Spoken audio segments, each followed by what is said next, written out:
In a world of glass towers and billion-dollar ambitions, some people are paid to be seen, and others are paid to be invisible. At the gleaming headquarters of Vertex Architecture, one of the most prestigious, and fictional, design firms we can imagine, Darian Taylor was the invisible man. He was the janitor, the quiet guy who erased the day's smudges, leaving the stage clean for the firm's celebrated geniuses. But inside the man pushing a mop lived the soul of an artist, a mind that saw the world in lines, angles, and structures of breathtaking beauty. For years, his brilliance was a secret he kept locked away. While this story is an inspirational narrative and not a documented event, it reflects a powerful truth. It's about what happens when the invisible man decides it's finally time to be seen. It's a story of how a single, crushing moment of humiliation became the catalyst for a revelation that would not only save a failing, $80 million project but also expose the deep biases that decide who gets to dream and who just gets to clean up the mess. The air in the main conference room at Vertex Architecture was thick with the metallic taste of failure. The room was a cathedral of modern design, all steel and glass, but today, it felt more like a tomb. 20 of the firm's brightest minds were gathered, their eyes glued to a large digital display. On it were the schematics for the Horizon Spire, an $80 million skyscraper meant to redefine the Dubai skyline. But the project was bleeding money, stalled by a catastrophic design flaw nobody could solve. Wesley Harrington, the firm's founder and CEO, stood with his back to them all, staring out at the city below. The man was forged in ambition, and his temper was legendary. When he finally turned, his face was a mask of cold fury. His icy eyes scanned his lead architects, men and women with resumes as tall as the towers they designed. For 6 weeks, Harrington began, his voice dangerously low, "I've listened to your excuses. For 6 weeks, this $80 million project has been hemorrhaging cash because a problem my best and brightest can't wrap their Ivy League heads around." He paced along the table, his footsteps echoing in the tense silence. "We're the laughingstock of Dubai. Our reputation is being shredded." He stopped, his gaze locking on a small, intricate model of the Horizon Spire. In a sudden, shocking move, he swept it off its pedestal. The $30,000 model shattered on the marble floor. Gasps filled the room.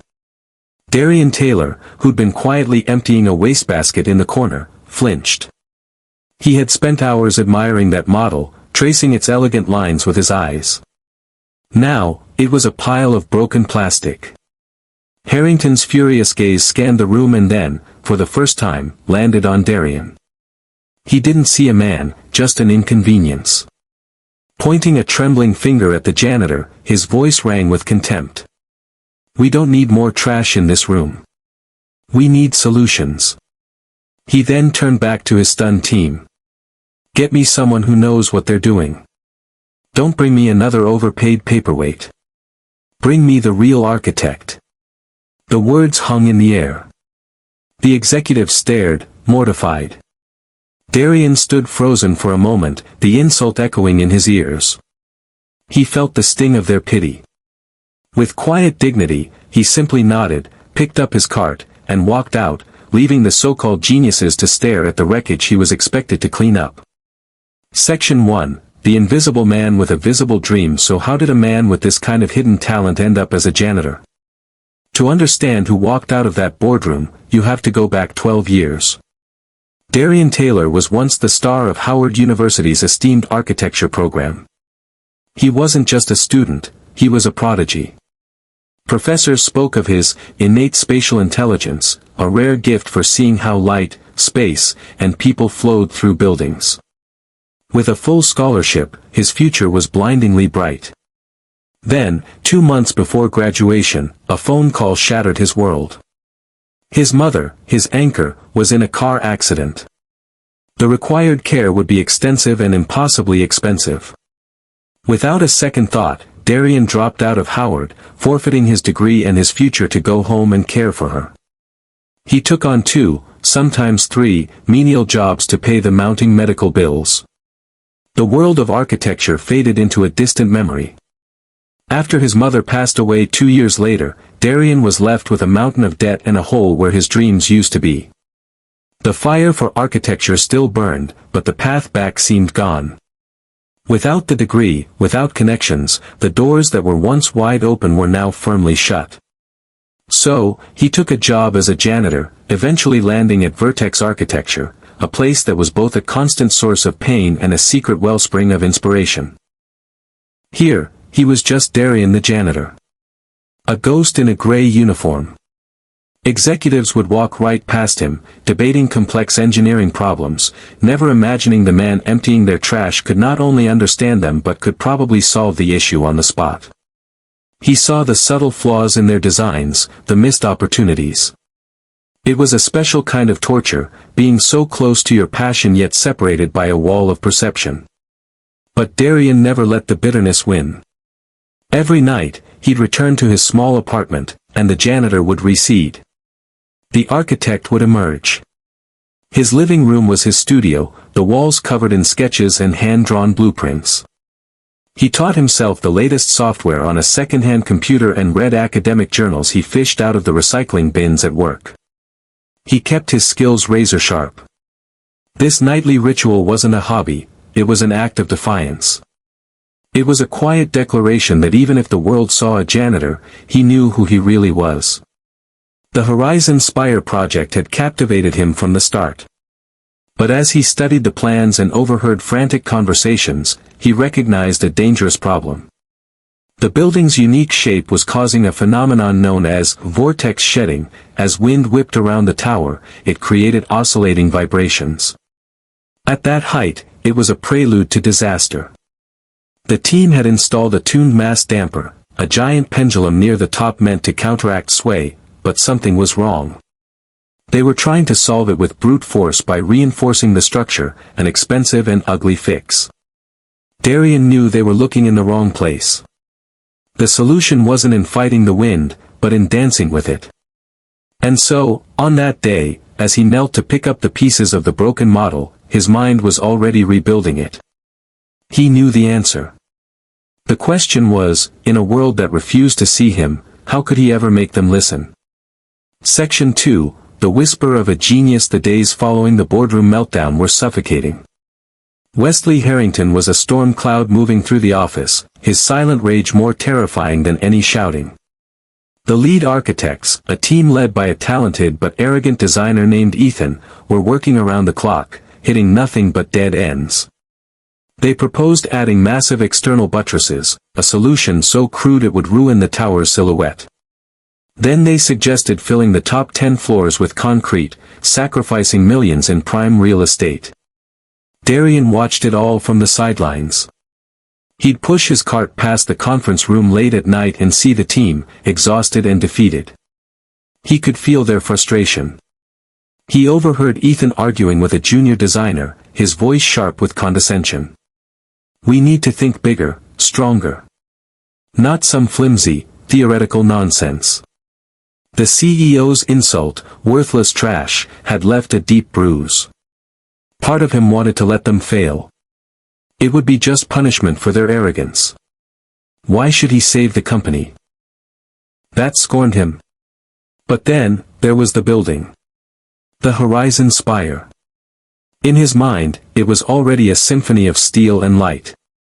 To see its beauty butchered by clumsy solutions felt like a personal wound.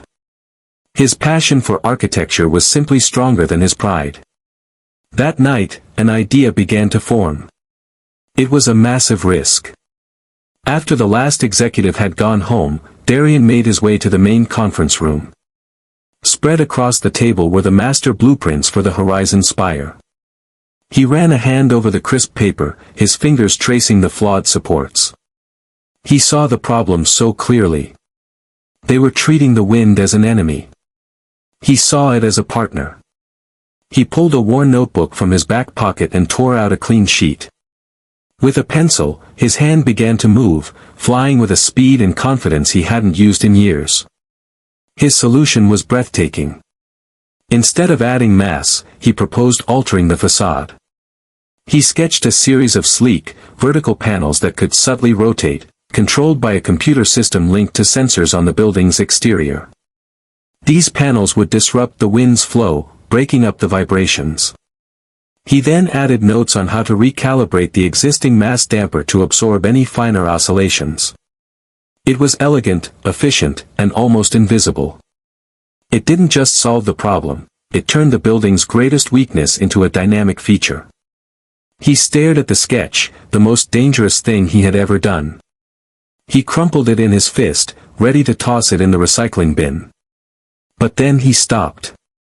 He smoothed the paper out. This wasn't for Harrington. It was for the building. It was for the art. It was for the young man who once believed architecture could change the world. With a deep breath, he folded the sketch and slid it halfway under the main blueprint, right where the lead architect would be sure to find it. It was a whisper from a ghost. The next morning, Amara Wilson, a sharp and observant junior architect, discovered it. She had noticed Darian before, seen the intelligence in his eyes, and always offered him a quiet, respectful nod. Her own eyes widened. "Who did this?" she asked. Ethan snatched it from her. "What is this, a joke? Rotating panels? It's amateurish," he scoffed, tossing it aside. But later that day, with no other options, Amara retrieved the sketch. She ran a preliminary simulation. The results were immediate and stunning, a 90% reduction in sway. It was a breakthrough. She took the results directly to Harrington, bypassing a furious Ethan. Harrington stared at the simulation, then at the anonymous sketch. The numbers spoke a language he understood perfectly. "This is remarkable," he admitted. "Who drew this?" Amara hesitated. "I don't know.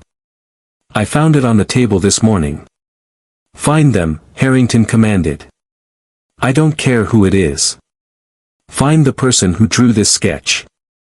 The hunt for the ghost designer had begun. The whisper was about to become a roar.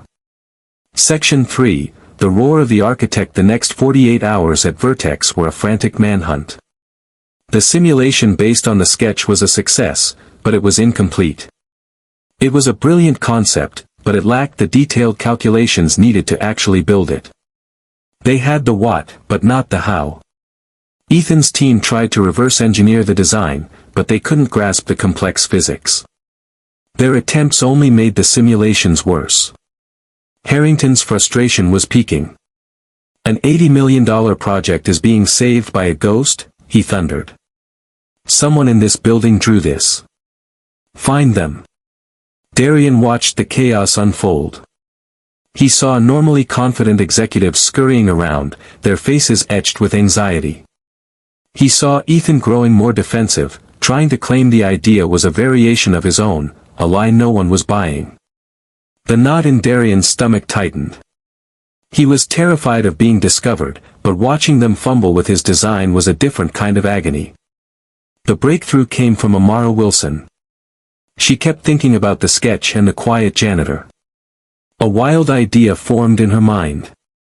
She approached Darian as he was cleaning the lobby. "Darian," she said softly. "That sketch, did you see who left it?" Darian's heart hammered against his ribs. He looked at Amara's searching eyes and saw not suspicion, but genuine curiosity. He gave a slight, almost imperceptible nod. Amara's eyes widened, but she didn't laugh. She just nodded back. "I thought so," she whispered. "You need to tell them. They're going to destroy it if you don't." Later that afternoon, the crisis hit its peak. The Dubai client was on a video call, threatening to pull funding. "This is it," Harrington yelled. "Who drew the sketch? Last chance." The room was silent. Then, Amara spoke up, her voice clear and steady. "I think I know who it is. I believe the person you're looking for is Darian Taylor." The name was met with blank stares. "Darian Taylor? Who's that?" one VP asked. Harrington's eyes narrowed. "The janitor?" he asked, his voice laced with utter disbelief. "Is this some kind of prank, Wilson?" "No," Sir, Amara said firmly. This is insane, Ethan scoffed. But Harrington was a desperate man. Get him, he commanded his assistant. Bring the janitor to the boardroom. Now. A few minutes later, the door opened, and Darian walked in, still in his gray uniform. The entire room fell dead silent. They stared as if he were an apparition. Harrington walked slowly towards Darian, holding up the crumpled sketch. Amara Wilson seems to think you drew this. Is that true? Darian looked at the sketch, then at Harrington's incredulous face. He saw the pity, scorn, and morbid curiosity in the room. The janitor in him screamed to deny it, to retreat into his invisibility. But then he looked at the blueprints on the screen. He saw his building. And the architect inside him, the prodigy from Howard, finally took control. Yes, Darian said, his voice quiet but unshakable. I did. A wave of disbelief rolled through the room. Some executives chuckled. See? Ridiculous, Ethan said. Harrington's face was unreadable. Explain it, he challenged. Darian walked right past the stunned CEO to the main digital whiteboard. He picked up a stylus. The room was so quiet you could hear the air conditioning hum. And then, he began to speak. The man who had been silent for so long spoke with a fluency and authority that was breathtaking. He didn't just explain the sketch, he delivered a masterclass. Your problem isn't mass, he began, his hand flying across the screen, drawing complex diagrams. It's resonant frequency from vortex shedding. You're trying to fight the wind. You need to outsmart it. He explained the rotating panel system, the materials needed, the algorithm. He then pointed out a fundamental error in their mass damper calculations that everyone else had missed. He spoke of harmonic convergence and aerodynamic flutter, making the lead architects look like first-year students. The snickering had stopped. Jaws were slack. Ethan's face went from smug to pale white. When Darian finished, there was a long, profound silence. He had single-handedly saved the project. Finally, Harrington spoke, his voice barely a whisper. Who are you? Darian turned from the board. My name is Darian Taylor. I was 2 months from graduating with a degree in architecture from Howard when I had to drop out to care for my sick mother. For the last 10 years, I've been a janitor. But I have never, not for one day, stopped being an architect. The truth settled over the room. Harrington, a man known for his impenetrable pride, looked at Darian, then at the shattered model, and felt a deep, profound sense of shame. He had called this man trash. And this trash had just saved his legacy. Conclusion. In the silence, the invisible wall of prejudice finally broke. Wesley Harrington walked over to Darian, his eyes filled with a humility no one had ever seen. In front of his entire team, he extended his hand. Mr. Taylor, he said, his voice thick with emotion. I have never been more wrong in my life. What I said to you was inexcusable. I am profoundly sorry. It was more than an apology, it was a surrender. Darian looked at the outstretched hand and, after a long moment, shook it. Things moved quickly after that. The Dubai client, who witnessed the whole thing on video call, insisted that Darian be put in charge of the solution. Darian was immediately promoted to senior structural design consultant, given a corner office, and a salary that reflected his true worth. But the changes at Vertex went deeper. Humbled, Harrington established the Cornerstone Project, a new company program to find and nurture hidden talent in every department, from the mailroom to the maintenance staff. He vowed to never again overlook the brilliance that might be hiding in plain sight. Darian went on to lead the Horizon Spire team to a triumphant completion, and the tower became an icon. He was no longer the invisible man. He had not only built a skyscraper, he had rebuilt his life. This fictional story is a powerful reminder that talent has no dress code and brilliance doesn't care about your job title. True value lies not in the position you hold, but in the passion you bring to your life. Greatness can be found anywhere, if we just have the wisdom to look for it.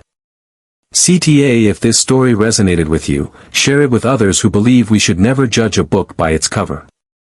And subscribe for more stories that challenge our perceptions.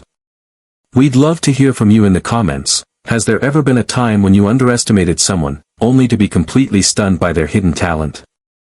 Let us know your story.